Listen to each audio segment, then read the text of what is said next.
Hello guys, welcome to another episode of my text series.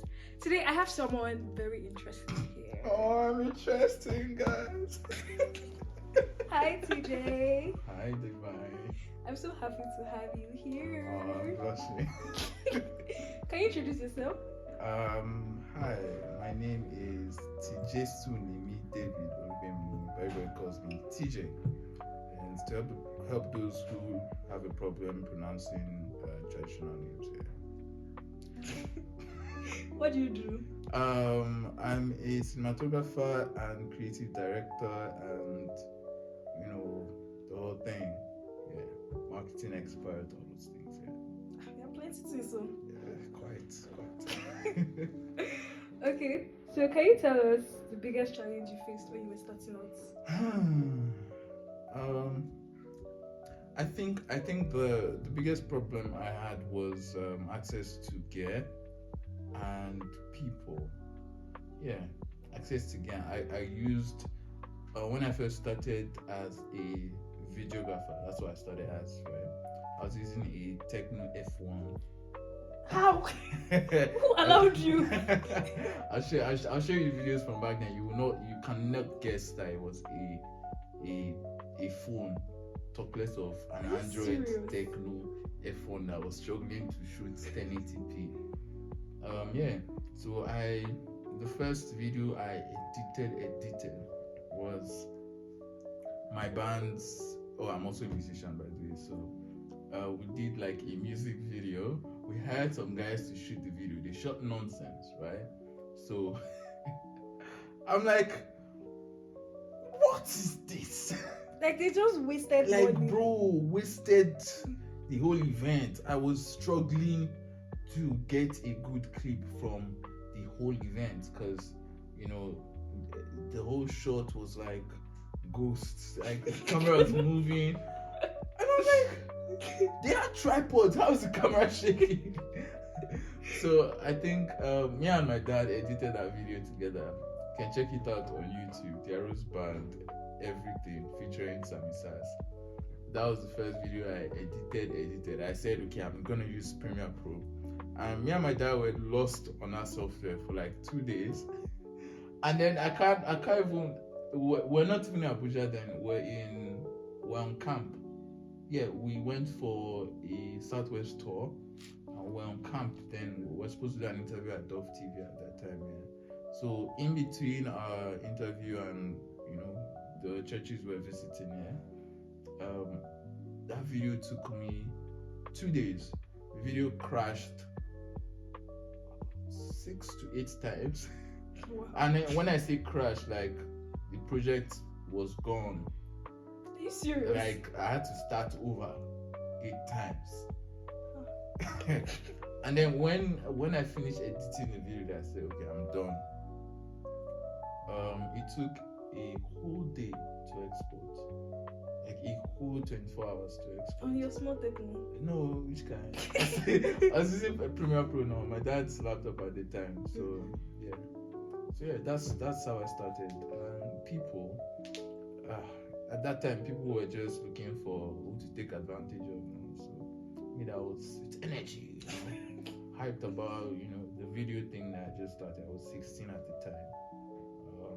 The first TV station I worked for them at 16, and it was a family friend who needed someone to help him out. I ended up doing social media, camera operator, editor, Everything. One guy. Everything, lighting, everything. But then he gave me the opportunity to learn the things that I currently do right now, and be hands-on. It wasn't like anybody showed me. It just like set this and I have to YouTube. Check on YouTube quickly. How do you set light? How do you set a green screen? All of those things. I learned them when I was like 16 years old. Wow, that's great. So what's one mistake you made when you were starting that you wish you avoided? I think devaluing myself to please people. Yeah, I think that was the biggest mistake, or one of the big. I made a lot of mistakes. But I think that was the biggest one because there was this person I was doing free videos for, right? And then he had a paid event and he went to hire someone else because he came to ask me that okay, he has this event, right? How much he pay me or how much she I go do for him? I'm like, no, no. So and it's not part of our free gig now. We drop something now.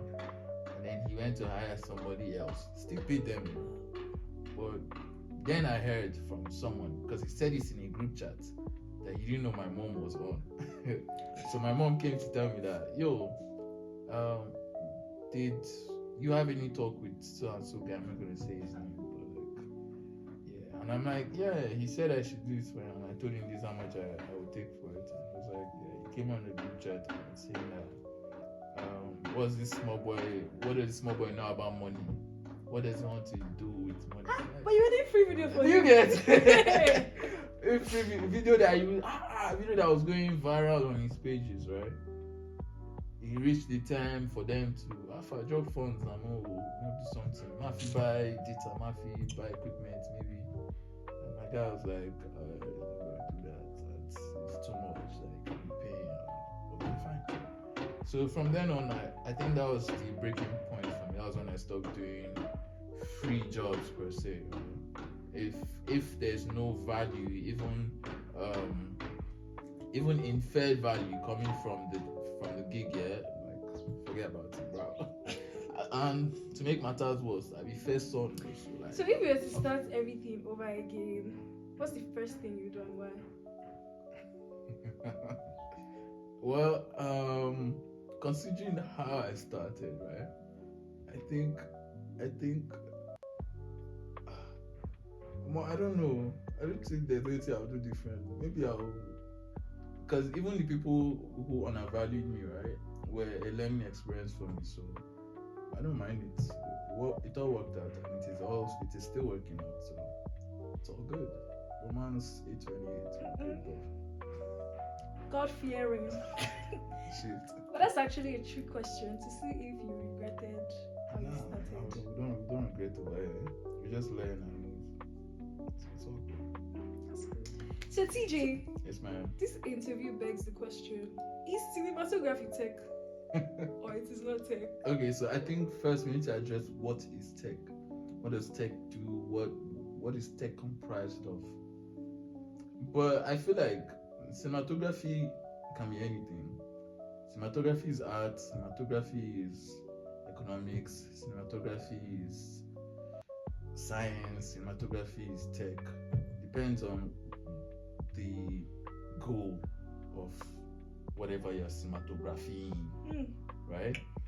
If we're creating art, if we're creating content now for a tech company, that's tech. Exactly. We use tech.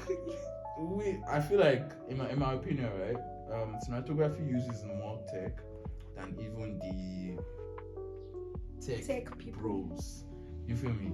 Like the guys that will claim to be programmers, you're using a laptop, right? And charger. Do you get and charger? But I'll use a light.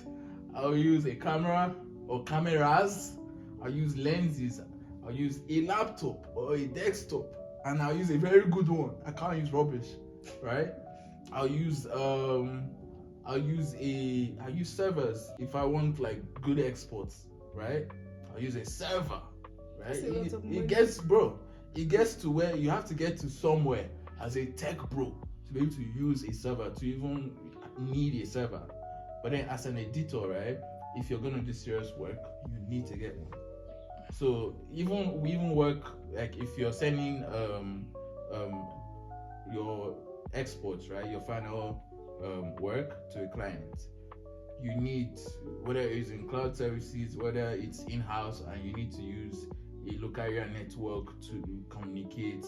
That's why we have software like Local Send, we have Synca US, we have all of this software and all of these forms, these ways of engaging in the whole cinematography process, right? I think it drives home the fact that there's no techier that is techier than this. There's no tech that is techier than this. So what else is tech now?